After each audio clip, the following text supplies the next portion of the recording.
स्वागत है आपका अपने YouTube चैनल पर। वीडियो को लाइक कर चैनल को सब्सक्राइब करें, बेल आइकन दबाएं ताकि आने वाली वीडियो मिल सके सबसे पहले। तो चलिए शुरू करते हैं। अध्याय 9 वृत्त। जीवा द्वारा एक बिंदु पर अंतरित कोण एक रेखाखंड PQ तथा एक बिंदु R जो रेखाखंड PQ पर स्थित न हो, लीजिए PR तथा QR को मिलाइए तब कोण PRQ रेखाखंड PQ द्वारा बिंदु R पर अंतरित कोण कहलाता है। हम जीवा की माप तथा उसके द्वारा केंद्र पर अंतरित कोण में संबंध जांच करें। आप एक वृत्त के विभिन्न जीवा खींच कर तथा उसके द्वारा केंद्र पर अंतरित कोण को बनाकर देख सकते हैं। जीवा यदि बड़ी होगी तो उसके द्वारा केंद्र पर अंतरित कोण भी बड़ा होगा। क्या होगा यदि आप दो बराबर जीवाएं लेंगे? क्या केंद्र पर अंतरित कोण समान होगा या नहीं? एक केंद्र की दो या अधिक बराबर जीवाएं खींचिए तथा केंद्र पर उसके द्वारा अंतरित कोण को मापिए। आप पाएंगे कि उसके द्वारा केंद्र पर अंतरित कोण बराबर है। आप इस तथ्य पर उत्पत्ति दें। वृत्त की बराबर जीवाएं केंद्र पर बराबर कोण अंतरित करती हैं। OA बराबर है OC के, OB बराबर है OD और AB बराबर है CD। कोण AOB बराबर है COD, AOB बराबर है COD। सर्वांगसम त्रिभुज के संगत भाग।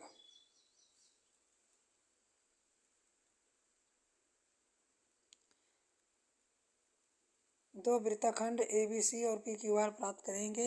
यदि आप एक को दूसरे से ऊपर रखेंगे तो आप क्या अनुभव करेंगे? एक दूसरे की पूर्णता ढक लेंगे, अर्थात वे सर्वांगसम होंगे। इसलिए AB बराबर है PQ। प्रमेय 2। यदि एक वृत्त की जीवाओं द्वारा केंद्र पर अंतरित कोण बराबर हो तो जीवाएं बराबर होती हैं। त्रिभुज AOB बराबर है COD, इसलिए AOB बराबर है COD। प्रश्नावली 9.1। केंद्र से जीवा पर लंब।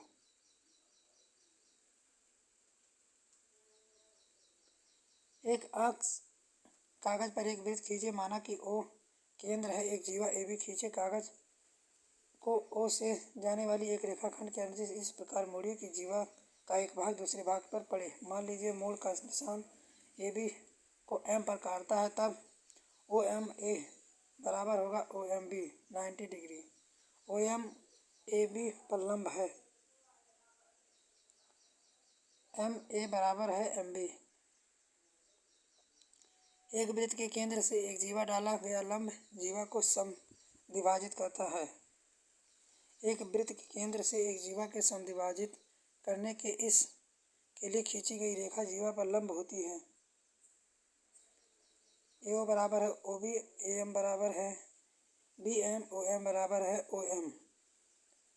इसलिए OAM बराबर है OBM।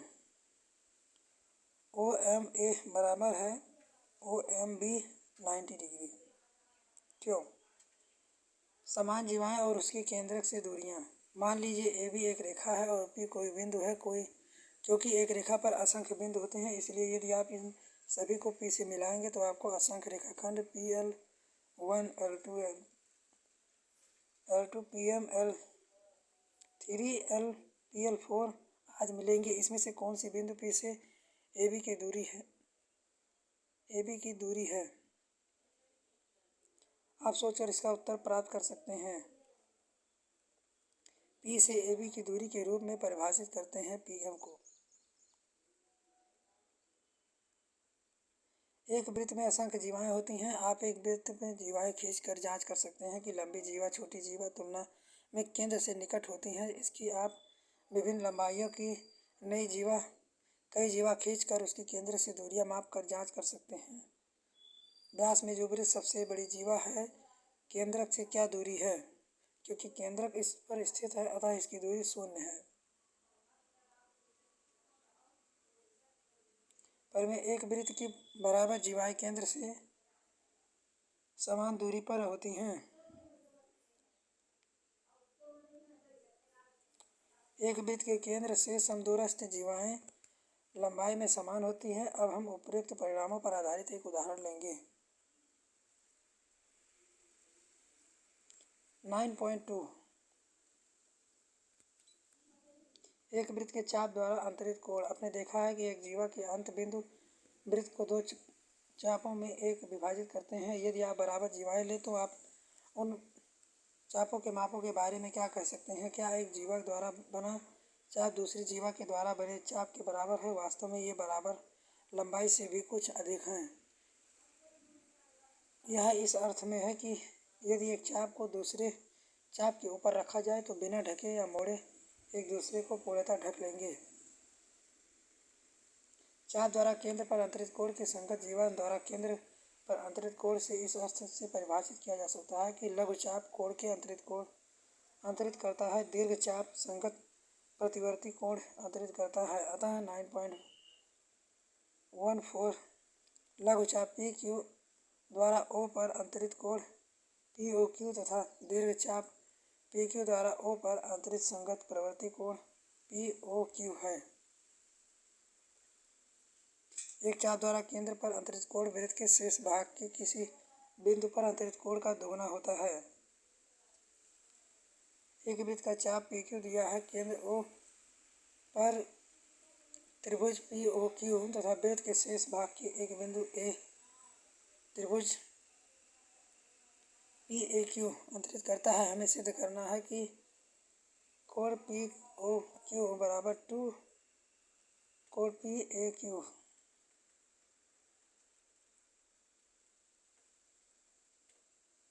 एक ही वृत्तखंड में दो के कोण बराबर होते हैं।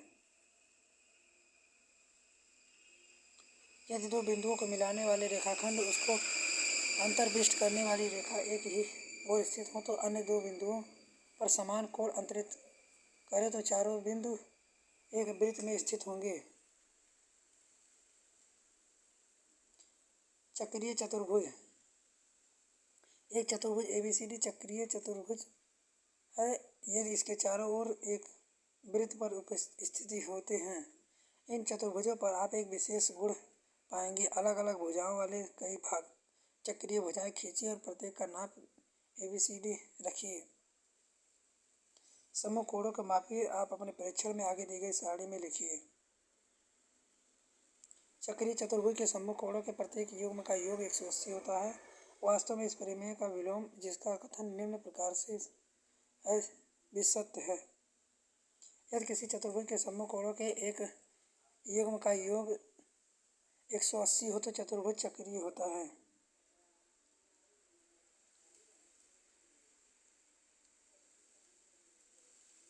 नाइन पॉइंट 3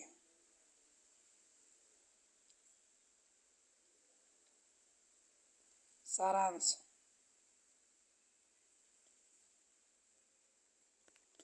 वीडियो को लाइक कर चैनल को सब्सक्राइब करें। मिलते हैं नेक्स्ट वीडियो में, तब तक के लिए जय हिंद जय भारत।